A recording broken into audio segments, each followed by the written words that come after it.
제가 철이 들면서 세상에 가졌던 감정은 분노였습니다. 분노. 무슨 분노냐고요? 네, 불평등, 억울함으로 인한 분노였습니다.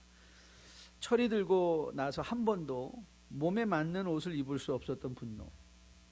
1학년 때 교복을 마치면 너무 컸고 3학년이 되면 너무 적었고 늘 그렇게 그런 옷을 입고 그렇게 어린 마음에 정말 글씨를 잘 쓰고 싶어서 갖고 싶었던 이 파카 45 만년필은 한 번도 가져보지 못했고 매달 내야만 하는 육성회비 제때에 내지 못해서 이 빠따를 늘 맞으면서 저는 아직도 이게 생각이 안 돼요. 왜 어른들이 애들이 무슨 잘못이 있다고 그렇게 때리는지. 그때는 많이들 때리셨어요, 선생님들이. 그 빠따를 맞으면서 엄마가 돈 안 줘서 못 낸 건데 왜 나를 때리나 그러면서 맞았던 생각에 분노가 있습니다. 저보다 공부 못하던 친구가 갑자기 과외 공부를 한 후에 전교 10등으로 올라갈 때 느꼈던 분노. 잘 사는 아버지 만나서 좋은 고등학교에 들어간 친구가 매주일 몸에 딱 맞는 교복 입고 와서 교회 가자고 할 때, 만일 신이 있다 해도 이런 불공평한 세상을 만든 신은 내가 믿고 싶지 않다는 그런 치기 어린 생각에 교회를 가지 않았던, 사회에 대해서 응어리진 마음으로 분노를 가졌던 저를 떠올려 봅니다. 사실 세상에 일어나는 이런 많은 불공평, 불공정한 일들이 여러분과 저의 믿음을 방해하는 것이 현실입니다. 그리고 사실 이런 거는 이 시대를 살아가는 우리의 문제만이 아니라 말라기 시대에도 예외가 아니었습니다. 말라기 시대 백성들이 하나님께 불평했습니다. 바로 2장 17절 마지막 부분인데요. 이렇게 백성들이 하나님께 말했어요. 모든 악을 행하는 자는 여호와의 눈에 좋게 보이며 그에게 기쁨이 되는 것 같다. 참 정의의 하나님이 어디 계시냐. 여러분, 이걸 여러분과 저가 감정에 딱 다가오는 말로 다시 바꿔서 해볼까요?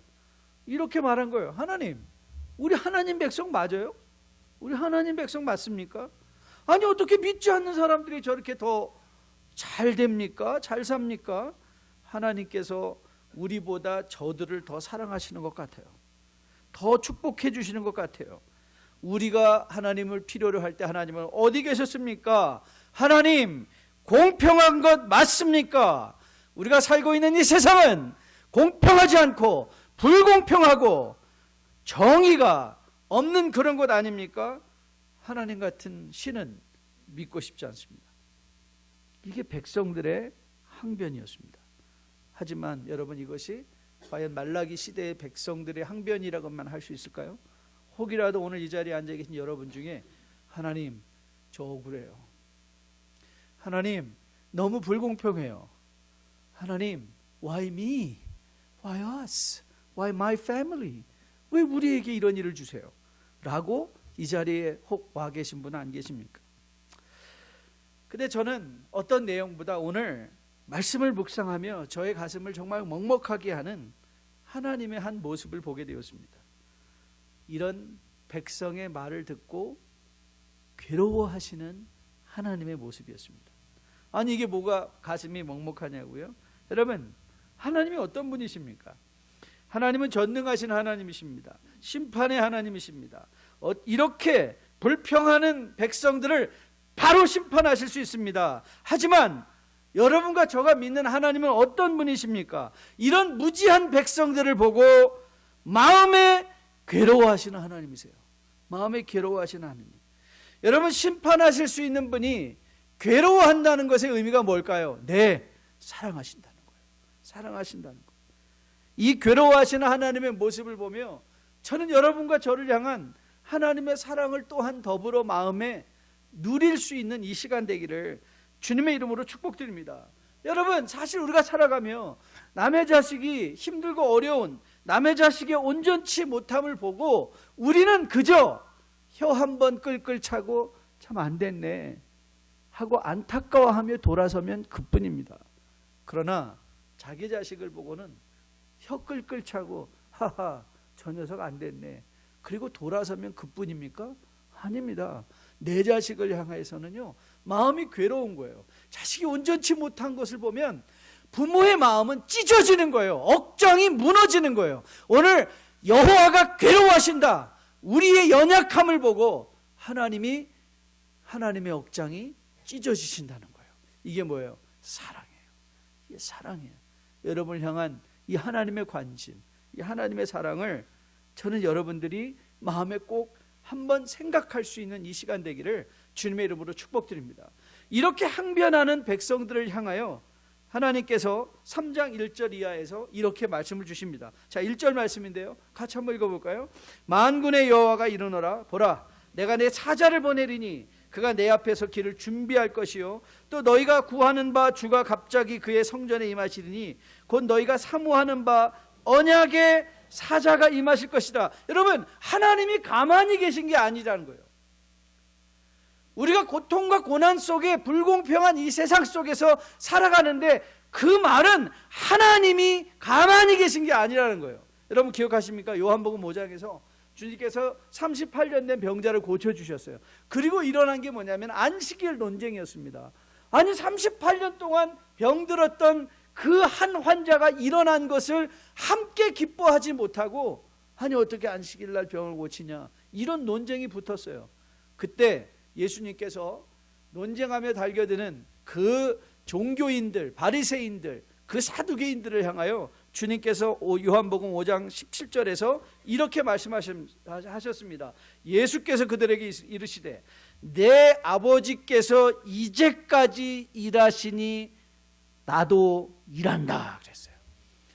아버지는 어떤 아버지예요? 여러분의 아버지는 어떤 아버지세요? 여러분의 하나님 아버지는 어떤 하나님 아버지세요? 예, 일하시는 하나님이세요.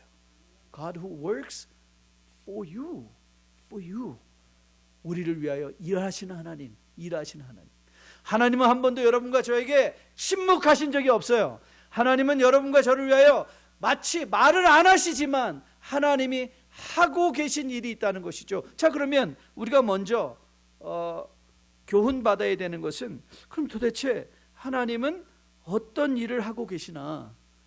What kind of work does he do now? 지금 이 세상에서 하나님이 하고 계신 일이 어떤 일인가? 자, 말라기의 음성을 한번 들어보겠습니다. 2절부터 5절까지 말씀인데요, 같이 한번 들어볼게요. 우리 같이 한번 읽어보도록 하겠습니다. 같이 읽습니다. 시작. 그가 임하시는 날 누가 등이 당하며 그가 나타나는 날에 누가 능히 서리요?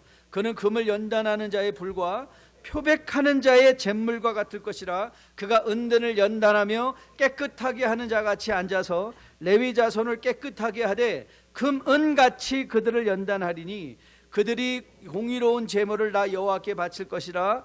그때에 유다와 예루살렘의 봉헌물이 옛날과 고대와 같이 나 여호와께 기쁨이 되려니와 내가 심판하러 너에게 임할 것이라. 점치는 자에게와 간음하는 자에게와 거짓 맹세하는 자에게와 품꾼의 싹에 대하여 억울하게 하며 과부와 고아를 압제하며 나그네를 억울하게 하며 나를 경외하지 아니하는 자들에게 속히 증언하리라. 만군의 여호와가 말하였느니라. 자, 하나님께서 하시는 일이 뭐죠? 네, 두 가지 단어로 요약할 수 있습니다. 심판과 회복이에요. 심판과 회복. 그런데 이 일을 어떻게 이룰 것인가? 하나님께서 친히 우리 가운데 나타나심으로 심판과 회복을 이루시겠노라고 오늘 성경은 말하고 있어요. 여러분, 이 말라기의 예언이 어떻게 성취되었죠? 네, 요한복음 1장입니다. 요한복음 1장 9절 말씀부터 우리가 함께 한번 읽어볼까요? 같이 읽습니다. 시작. 참 빛 곧 세상에 와서 각 사람에게 비추는 빛이 있었나니 그가 세상에 계셨으며 세상은 그로 말미암아 지은 바 되었으니 세상이 그를 알지 못하였고 자기 땅에 오매 자기 백성이 영접하지 아니하였으나 영접하는 자 곧 그 이름을 믿는 자들에게는 하나님의 자녀가 되는 권세를 주셨으니 이는 혈통으로나 육종으로나 사람의 뜻으로 나지 아니하고 오직 하나님께로부터 난 자들이니라. 말씀이 육신이 되어 우리 가운데 거하심에 우리가 그의 영광을 보니 아버지 독생자의 영광이요 은혜와 진리가 충만하더라. 그렇습니다. 하나님은 정한 때에 말씀하시고요, 정한 때에 아들을 보내주시고요, 정한 때에 여러분과 저를 위한 회복을 반드시 이루어 주실 것입니다. 회복을 이루어주시는 하나님이세요. 심판하시고 회복하게 하시는 하나님. 여러분 전도서 12장 14절 말씀입니다. 여러분 기억하시죠? 전도서 12장 14절에서 전도서 기자가 이렇게 말했습니다. 하나님은 모든 행위와 모든 은밀한 일을 선악간에 심판하시리라. 하나님이 어떤 분이라고요? 우리가 당면한 모든, 우리가 살아낸 모든 삶의 현실 속에서 모든 행위를, 은밀한 일을 선악간에 심판하시는 하나님이시라는 거예요. 여러분 바울의 로마서 2장 16절 말씀 기억하십니까? 곧 나의 복음이 이른 바와 같이 하나님이 예수 그리스도로 말미암아 심판하시는, 은밀한 것을 심판하시는 그날, 하나님께서 하실 심판은 어떤 심판입니까? 자, 로마서 2장 7절로 11절 말씀인데요, 같이 한번 읽어보겠습니다. 로마서 2장 7절 말씀부터 같이 읽습니다. 시작. 참고 선을 행하며 영광과 존귀와 썩지 아니함을 구하는 자에게는 영생으로 하시고, 오직 당을 지어 진리를 따르지 아니하고 불의를 따르는 자에게는 진노와 분노로 하시리라. 악을 행하는 각 사람의 영에게는 환난과 곤고가 있으리니 먼저는 유대인에게요 그리고 헬라인에게며 선을 행하는 각 사람에게 영광과 존귀와 평강이 있으니 먼저는 유대인에게요 그리고 헬라인에게라. 이는 하나님께서 외모로 사람을 취하지 아니하심이라. 여러분 우리 다시 본문의 5절 말씀을 상기해 보겠습니다. 자, 5절 말씀을 다시 보면요, 내가 심판하러 너에게 임할 것이라. 그렇습니다. 하나님은 우리에게 약속한 대로, 말씀한 대로 심판하러 임하실 것입니다. 하나님께서는요 결단코 죄에 대해서 침묵하시는 분이 아니십니다. 반드시 때가 되면 모든 은밀한 것을 선악간에 심판하실 하나님인 것으로 믿습니다. 그래서 바울은 우리에게 이렇게 권면합니다. 로마서 12장 19절입니다. 내 사랑하는 자들아, 너희가 친히 원수를 갚지 말고 하나님의 진노하심에 맡기라. 기록되었으되 원수 갚는 것이 내게 있으니 내가 갚으리라고 주께서 말씀하십니다. 자, 그러면 우리를 위하여 지금 일하고 계신 하나님, 심판과 회복을 준비하고 계신 하나님의 모습을 보며 여러분과 저는 어떤 삶을 살아야 되겠습니까? What kind? How should we live our lives here and now? Knowing this God, 이 하나님을 알고 우리가 어떻게 이 시대를 살아가는 주님의 백성으로 온전한 삶을 살아낼 수 있을까요? 저는 여러분과 저와 세 가지 교훈을 구체적으로 받으려고 해요. 세 가지 교훈인데, 첫째, 눈에 보이는 것이 전부가 아닌 것을 기억하세요. Seeing is not everything. 두 번째는요, 시간은 나의 편, 우리 편인 것을 기억하세요. The time is always on our side. 여러분의 side, your side. 시간은 여러분의 편이에요. 그리고 마지막 기억할 것, 회복은 나로부터 시작한다는 것을 기억하세요. The restoration will begin from myself. From myself. 세 가지예요. 자, 그럼 하나씩 풀어볼까요? 눈에 보이는 것이 전부가 아니라는 것이 무슨 뜻일까? 여러분, 현재 유다 백성이 처한 현실은 결단코 쉬운 것이 아니었어요. 그들은 화려하고 정말 편안한 바벨론을 떠나서 예루살렘과 하나님의 백성의 도시들을 재건하겠다고 돌아와서 그 어려움 속에서 재건하였을 때 그들이 보았던 성전은, 내게 is this it? 이렇게 초라한 성전이야? 이걸 위해서 우리가 이렇게 왔단 말이야? 이런 마음의 실망감이 있었습니다. 여러분, 그들은 정말 큰 마음, 이제 하나님께서 우리가 돌아가니까, 우리가 예루살렘으로 돌아가니까 이제 이스라엘에 놀라운 은혜를 부어주시겠구나. 그래서 그들은 한층 기대에 부풀어 있었어요. 그런데 바벨론은요 전혀 수그러들지 않았어요. 와서 하나님의 선한 뜻을 품고 예루살렘 성벽을 재건했어요. 성전을 재건했어요. 성전을 재건하는데도 엄청난 시간이 들었고요. 성벽을 재건하는데 왜 이렇게 반대와 또 왜 이렇게 공격이 심했는지 몰라요. 그들이 어떻게 생각했을까요? 하나님 앞에 그들은 이제 불신하기 시작한 거예요. 이런 상황을 보고, 아니, 잘 살려고 잘해보자고 하는데도 왜 나에게는 이런 일이 생기나는 말이죠. 그런데 여러분, 오늘 말라기가 교훈하는 게 뭐죠? 말라기가 교훈하는 것은요, 눈으로 보는 게 전부가 아니라는 거예요. 그리고 말라기는 너희들이 해야 되는 이 시대를 하나님의 눈을 가지고 바라보라는 거예요. 그러니까 여러분의 인생을 여러분의 눈으로만 보려 하지 말고, 여러분이 지금 처한 가정의 형편, 여러분의 처한 이 세상의 형편을 여러분의 눈으로만 보지 말고 하나님의 눈으로 보라는 거예요.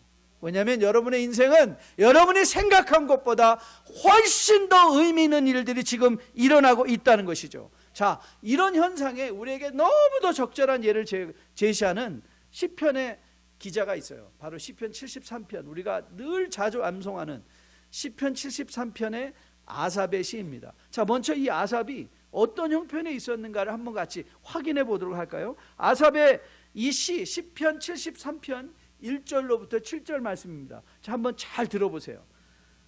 하나님이 참으로 이스라엘 중에 마음에 정결한 자에게 선을 행하시나. 자, 2절은 같이 읽습니다. 나는 거의 넘어질 뻔하였고 나의 걸음이 미끄러질 뻔하였으니. 자, 아삽이 뭐라고 말하고 있는 거예요? 네, 지금 나는 거의 실족할 형편입니다. 하나님, 거의 실족하게 되었습니다. 왜요? 자, 3절입니다. 3절 같이 들어볼까요? 이는 내가 악인의 형통함을 보고 오만한 자를 질투하였습니다. 자, 이 악인의 형통함과 오만한 자의 질투가 무엇인가? 4절부터 이렇게 기가 막히게 표현되어 있습니다. 그들은 죽을 때에도 고통이 없고 그 힘이 강건하며 사람들이 당하는 고난이 그들에게는 없고 사람들이 당하는 재앙도 그들에게 없나니 그러므로 교만이 그들의 목걸이요 강포가 그들의 옷이며 살찜으로 그들이 솟아나며 그들의 소득은 마음의 소원보다 많으며 그들은 능욕하며 악하게 말하며 높은 데서 거만하게 말하며 그들의 입은 하늘에 두고 그들의 혀는 땅에 두루 다니는도다. 여러분, 기가 막히지 않습니까? 살찜으로 그들의 눈이 쏟아나고 소득은 마음의 소원보다 많대요. 마음의 소원보다 많대요. 우리 매일 기도하죠. 하나님, 저 잘 되는 건 아닙니다. 하나님, 제발 내가 하나님 나라에 보란 듯이 한번 멋지게 쓰겠습니다. 돈 좀 한번 주세요. 그런데 우리는 어떤 일이죠? 뒤로 넘어졌어요. 그럼 뭐 어디가 깨졌다고요? 뒤통수가 깨져야 되는데 어디가 깨져요? 코가 깨져요. 코가. 왜냐하면 천장이 흔들려서 천장이 떨어져가지고 뭔가를 잘해보겠다고 하나님 앞에 늘 나와서 부산을 떠는데도 불구하고 풀리는 게 없어요. 풀리는 게 없어요. 여러분, 그러나 이 미끄러질 뻔한 아삽의 마음을 잡아주었던 계기를 이렇게 시편은 소개하고 있어요. 시편 73편 17절인데요. 자, 우리 같이 한번 이 부분을 읽어볼게요. 같이 읽습니다. 시작. 하나님의 성소에 들어갈 때야 그들의 종말을 내가 깨달았나이다.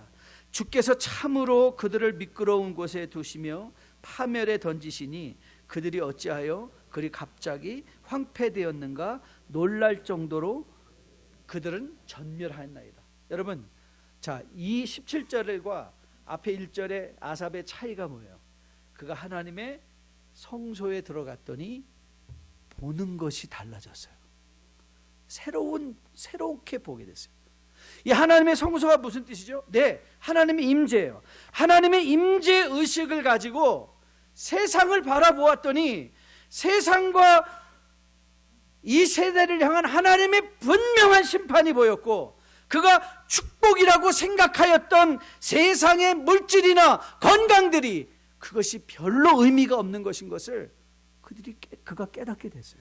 어떤 안경을 보았더니 하나님의 임재의식을 가지고 보았더니, 그래서 그가 세상에 대해서 부러워했던 마음을 이렇게 자책하며 스스로를 고백하고 있어요. 내 마음이 산란하며 내 양심이 찔렀나이다. 내가 이렇게 이같이 우매무지함으로 주 앞에 짐승이 오니, 자기가 자기 눈으로만 세상을 보고 악인의 형통을 부러워하며 질투하였던 자기를 짐승으로 표현하고 있어요. 내가 항상 주와 함께하니 주께서 내 오른손을 붙드셨느니라. 하나님의 임재를 갖고 보았더니 하나님은 한 번도 나를 떠나신 적이 없었다는 거예요. 하나님은 한 번도 나를 떠나지 아니하시고 내 손을, 내 오른손을 그가 항상 붙잡고 계셨대요. 그러면서 시편 기자가 마지막으로 이렇게 하나님 앞에 고백합니다. 자, 25절부터 같이 한번 읽어보겠습니다. 같이 읽습니다. 시작. 하늘에서는 주 외에 누가 내게 있으리요? 땅에서는 주밖에 내가 사모할 리 없나이다. 내 육체와 마음은 쇠약하나 하나님은 내 마음의 반석이시요 영원한 분기시리라. 무릇 주를 멀리하는 자는 망하리니 음녀같이 주를 떠난 자를 주께서 다 멸시하셨나이다. 28절입니다. 하나님께 가까이함이 내게 복이라. 내가 주 여호와를 내 피난처로 삼아 주의 모든 행적을 전파하리이다. 여러분 1절과 28절에 아삽의 현재 형편이 변했나요? 변하지 않았어요. 그럼 변하지 않았어요. 똑같은 형편에 그가 있었어요. 그런데 뭐가 변했어요? 그의 시선이 변했어요. 그의 시선이 변했더니 그가 이 땅에서 누려야 된 진정한 축복이 뭔가 보이기 시작했어요. 이 세상에서 많이 갖고 좋은 것을 먹고 좋은 것을 입고 건강해지고 권력을 잡고 이것이 축복이 아니라 하나님께 가까이함이 내게 복이다. 이걸 깨달았어요. 이걸 깨달았어요. 여러분, 참된 복은요, 소유가 아니라 관계입니다. 피조물된 우리에게 참된 복은 창조주 되신 하나님과 함께 하는 것이에요. 하나님과 함께 할 때야 비로소 우리는 진정한 만족과 자유와 당당함과 자신감을 갖게 되는 것이죠. 저는 기도합니다. 저도 여러분이 말라기 시대에 권면하는 것처럼 시인 아삽의 기도처럼 저는 여러분이 이제 하나님의 임재의식을 가지고 여러분의 인생을 돌아보며 여호와께 가까이 하는 것이 내게 복이라. 하나님의 임재의 축복을 누리시는 여러분 되시기를 주님의 이름으로 축복드립니다. 오늘도 여러분의 삶 가운데 여러분의 눈으로 보는 것만 판단하려 하지 마시고 오늘도 여러분의 인생의 뒤안에서 열심히 일하고 계신 이 하나님 아버지, 모든 것을 합력하여 선을 이루실 이 하나님 아버지를 저는 여러분이 오늘 꼭 만나시고 돌아갈 수 있게 되기를 주님의 이름으로 축복드립니다. 이 하나님 때문에 우리는 이런 당당한 세상에 대한 자유함을 갖게 됩니다. 그 자유함은요, 시간은 우리 편이라는 거예요. The time is on our side. Time is on our side. 여러분, 말라기 이후 400년의 침묵기가 이어졌습니다. 하지만 하나님은 때가 참에 아들을 보내서 십자가에 달려 죽게 하시고 부활케 하심으로 많은 구약의 선지자들을 통하여 예언하신 것처럼 여러분과 저를 새로운 생명으로 거듭나게 해주셨습니다. 여러분 기억하시죠? 에스겔 36장 25절로 27절 말씀이에요. 에스겔에서 예언된 말씀입니다. 같이 한번 읽어볼까요? 맑은 물을 너희에게 뿌려 너희로 정결하게 하되 곧 너희 모든 더러운 곳에서와 모든 우상 숭배에서 너희를 정결하게 할 것이며 또 새 영을 너희 속에 두고 새 마음을 너희에게 주되 너희 육신에서 굳은 마음을 제거하고 부드러운 마음을 줄 것이며 또 내 영을 너희 속에 두어 너희로 내 율례를 행하게 하리니 너희가 내 규례를 지켜 행할지라. 여러분 지난 주간에 이 말씀을 소개하면서 여기서 한국말의 번역상에 빠진 게 있다고 그랬죠. 그게 뭐예요? 내가 누가 이 일을 하신다는 거예요. 누가 하나님의 영을 우리에게 주시겠다는 거예요.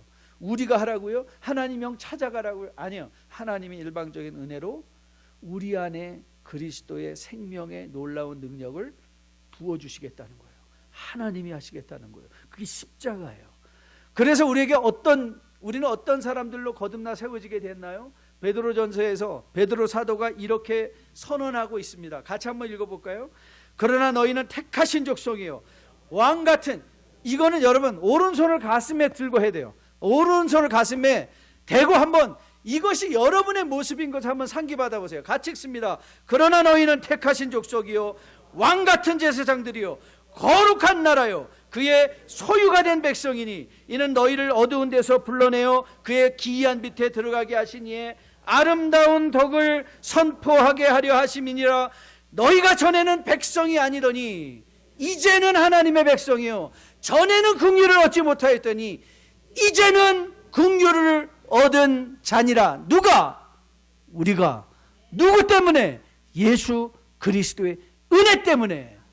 여러분이 그런 존재예요. 하나님의 은혜를 받아 하나님의 백성이 돼서 하나님이 책임져 주실 존재. 여러분, 그렇게 우리는 세상에서, 세상 사람들이 이렇게 말하죠. 하하, 두고 보자는 사람 무섭지 않아. 정말 그런가요? 여러분, 하나님 나라는요, 하나님 나라는 이렇게 우리를 권면해요. 두고 봐라. 이게 주님 말씀이에요. 오늘 말라기에서도 그 말 하신 거예요. 두고 봐라. 너희들이 내가 침묵하고 있다고? 내가 아무 일도 안 하고 있다고? 아니야. 두고 봐. 두고 봐. 두고 봤더니 어떤 일이 일어났어요? 예수 그리스도가 때가 참에 오셔서 우리를 위하여 하나님의 놀라운 새로운 생명의 역사를 이루어냈거든요. 여러분, 세상에서 지금 억울하십니까? 여러분, 외치십시오. 두고 보자. 두고 보자. 여러분, 우리가 할 수 있기 때문이 아니에요. 하나님이 모든 은밀한 일을 선악간에 심판하시기에 우리는 이렇게 말할 수 있어요. 두고 보자니까 I'll see you. I'll see you. 여러분, 그래서 바울이 생각하건대 현재의 고난은 장차 우리에게 나타날 영광과 비교할 수 없도다라고 얘기하면서 요한계시록에서 우리에게 장차 나타날 영광의 놀라운 모습을 보여주세요. 요한계시록 21장이에요. 자, 우리 한번 이 말씀을 천국을 사모하는 마음으로 같이 한번 우리 목소리를 읽어보도록 하겠습니다. 같이 읽습니다. 또 내가 새 하늘과 새 땅을 보니 처음 하늘과 처음 땅이 없어졌고 바다도 다시 있지 않더라. 또 내가 보매 거룩한 성 새 예루살렘이 하나님께로부터 하늘에서 내려오니 그 준비한 것이 신부가 남편을 위하여 단장한 것 같더라. 내가 들으니 보좌에서 큰 음성이 나서 이르되 보라, 하나님의 장막이 사람들과 함께 계시리니 그들은 하나님의 백성이 되고 하나님은 친히 그들과 함께 계셔서 모든 눈물을 그 눈에서 닦아주시나니. 여러분이 은밀한 중에 지금 세상으로 말미암아 불공평함 속에 흘리는 그 모든 눈물을 닦아주실 리가 계세요. 눈물을 닦아주실 리가 계세요. 여러분, 두고 보십시오. 두고 보십시오. 시간이 우리 편인 것을 아는 여러분과 저가 그래서 마땅히 감수하고 감당해야 될 현재의 모습이 뭔지 아세요? 네, 버티는 거예요. 버티세요. 견디는 거예요. 견디세요. 여러분, 믿음으로 사는 것 별거 아니에요. 믿음으로 산다는 것은요, 하루를 그리스도의 임재 가운데 감사로 버텨내는 거예요. 여러분의 마음 안 드는 그 배우자를 버텨내는 거예요. 여러분의 마음에 안 들고 불안한 그 사업을 하루를 하나님께 감사하며 버텨내는 거예요. 믿음이 있다는 것, 무슨 교회 와서 부산을 떠는 게 아니라 여러분의 매일의 삶의 현실 속에서, 그 가정에서, 그 직장에서, 그 공동체 안에서 하나님은 나와 함께 계시니 하나님이 내 인생을 반드시 선악간에 심판하시니 나는 오늘도 하나님의 의의 길에 서겠습니다 하고 그 걸음을, 그 약속을 버텨내는 거예요. 그게 믿음이에요. 그게 지켜내는 거예요. 여러분, 히브리서 기자가 모세의 믿음을 이렇게 적고 있습니다. 믿음으로 모세는 장성하여 바로의 공주의 아들이라 칭함받기를 거절하고 도리어 하나님의 백성과 함께 모든 고난받기를 잠시 죄악에 누리는 것보다 더 좋아하고 그리스도를 위하여 받는 수모를 애굽의 모든 보화보다 더 큰 재물로 여겼으니 이는 상 주심을 바라봅니다. 여러분, 모세는요, 모세가 했던 것은 하루 그의 삶을 미래의 상 주실 하나님께 그의 초점을 맞추고 버텨낸 거예요. 견딘 거예요. 그 광야를 견뎌내는 거예요. 사랑하는 성도 여러분, 억울하십니까? 사랑하는 성도 여러분, 힘드십니까? 사람들에게 배신당하셨습니까? 세상의 불공평으로 마음이 요동하십니까? 오늘 말라기는 권면합니다. 버티십시오. 그게 믿음입니다. 견디십시오. 그게 믿음입니다. 그리고 기억하십시오. 시간은 여러분의 편인 걸. 시간은 여러분의 편인 걸 기억하십시오. 그래서 바울은 골로새서 3장에서 이 시대를 살아가는 우리에게 이렇게 권면하고 있습니다. 골로새서 3장 15절입니다. 골로새서 3장 15절. 그리스도의 평강이 너의 마음을 주장하게 하라. 너희는 평강을 위하여 한 몸으로 부르심을 받았나니 너희는 또 감사하는 자가 되라. 여러분, 두 가지 권면이에요. 어떻게 견디냐고요? 하나님, 어떻게, 목사님 제가 견디고 싶은데 힘이 없어요. 여러분, 여러분의 능력이 아니라 하나님의 십자가의 평강이 여러분을 주장하게 하세요. 그리스도의 십자가에 순종하세요. 평강에 순종하세요. 그리고 뭐예요? 감사를 선언하세요. 매일의 삶 속에 여러분들이 정말 눈에 거치는 사람들 앞에 섰을 때 하나님 감사합니다 선언하세요. 여러분들이 버티고 건디기 힘들어서 주저앉고 낙마하고 여러분의 삶에 원망하고 불평하는 말이 나올 때 여러분의 마음을 그리스도의 평강으로 주장하고 감사를 선언하세요. 감사합니다. 미리 감사합니다. 그리고 여러분의 삶이 분노와 불평이 아닌, 원망이 아닌 평강과 감사로 여러분의 마음을 주장하게 하면 버틸 수 있습니다. 견딜 수 있습니다. 그리고 그 회복의 선한 걸음을 여러분으로부터 출발하셔야 돼요. The restoration will begin from myself. 내 자신으로부터. 여러분, 말라기 선지자는 하나님의 말씀을 유다 백성에게 대언하며 그들의 마음을 설득하고 있죠. 이 시대를 견뎌낼 힘, 버틸 수 있는 용기를 말씀을 통해서 그 마음에 받으라고 권면하고 있습니다. 그리고 이 말씀은 백성 각자가 들어야 할 말씀입니다. 백성 한 사람이 이 하나님의 회복을 꿈꾸고 그가 그 자리에서 버텨내고 견뎌낼 때 그 가정은, 그 사회는, 그 나라는 변할 것입니다.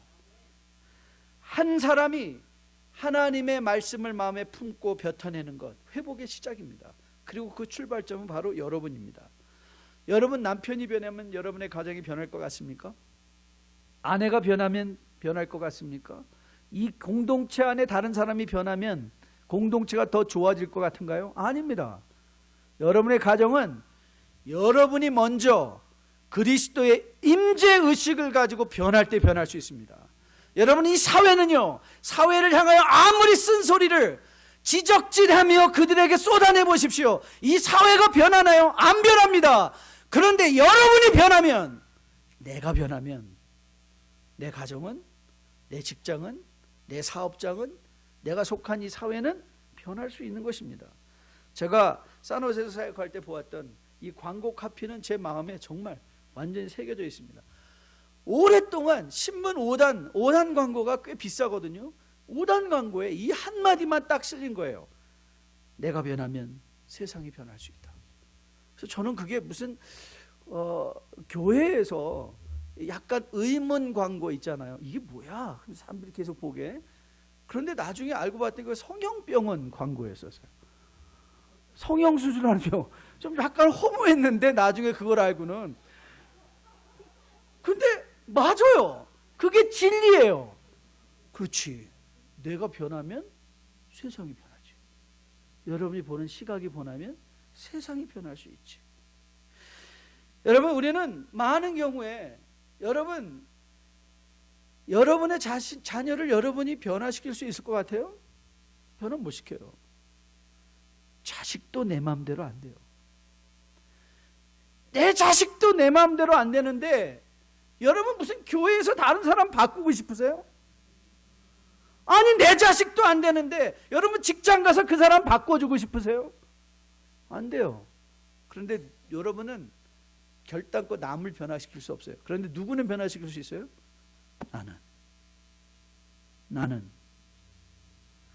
나는 변할 수 있어요. 저는 목사로서 바울이 너무 좋습니다. 바울이요, 고린도전서 8장에서 이런 기가 막힌 논리를 그가 전개했어요. 고린도서 8장은 그 문제로 가득 찬 교회에, 고린도 교회에 또 문제가 뭐냐면 먹는 것 같고 또 문제가 생겼어요. 우상에 바치던 재물을 먹을 거냐 말 거냐.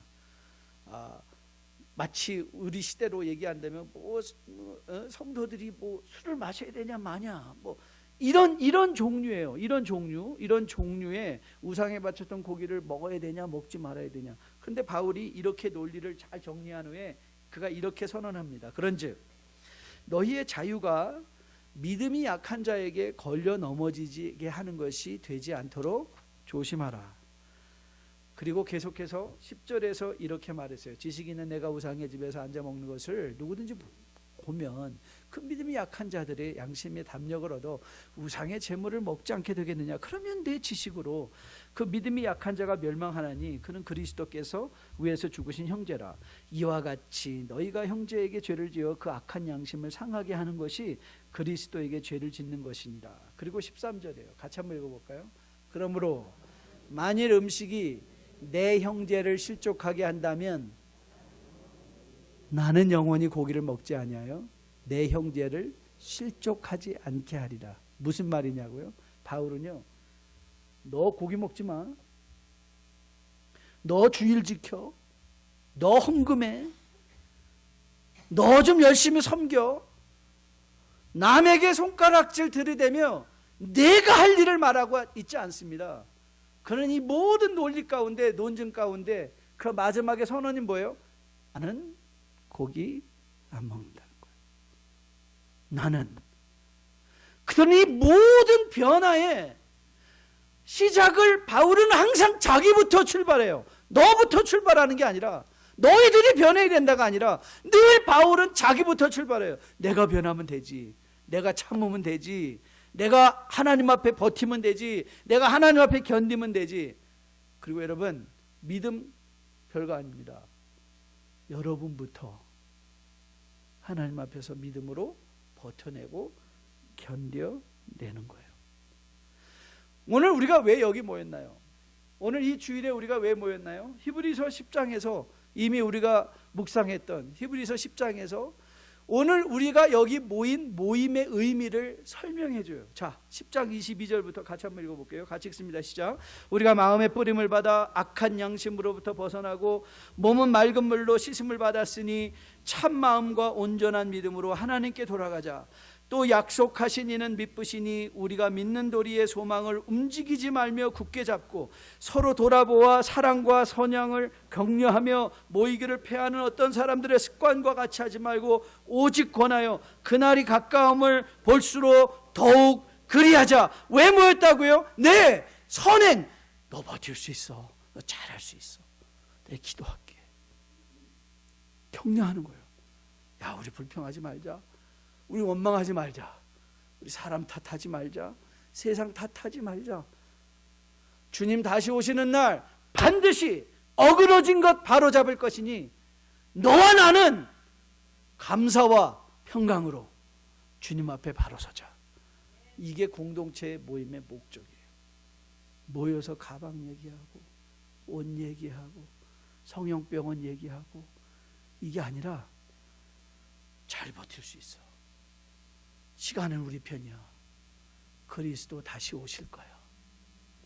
이 격려를 주고받을 때 우리 공동체 안에서 참된 회복의 역사는 일어날 것으로 믿습니다. 그리고 그 하나님의 일하심이 여러분과 저를 오늘도 향하고 있는 하나님의 은혜인 것을 여러분이 기억하셔서 저는 새로운 힘과 새로운 용기를 가지고 이 전을 나서시며, 그렇지, 세상은, 이 시간은 우리 편이지, 나는 일주일 동안 그리스도의 평강으로 내 마음을 주장하고 감사를 선언하는 자가 돼야지, 결단하시고 이전을 나설 수 있는 여러분과 저 될 수 있기를 주님의 이름으로 축복드립니다. 우리 다 함께 일어나서 마지막 찬양하려고 해요. 제가 정한 마지막 찬양은, 우리가 사는 삶은 아침 안개 눈앞 가리듯이 우리의 마음에 늘 의심이 쌓입니다. 그런데 주님은 우리에게 다가오셔서 말씀하세요. 아니야, 나는 너를 위해서 일을 멈춘 적이 한 번도 없어. I'm still working for you and I'm still working with you. I'll be with you until the end. 내가 세상 끝날까지 너와 함께 할 거야. 마음 다잡아. 그리스도의 평강으로 너의 마음을 주장케 해. 저는 찬양을 하면서 이 주님의 부드러운 음성을 여러분들이 마음속에 꼭 들을 수 있게 되기를 주님의 이름으로 축복드립니다.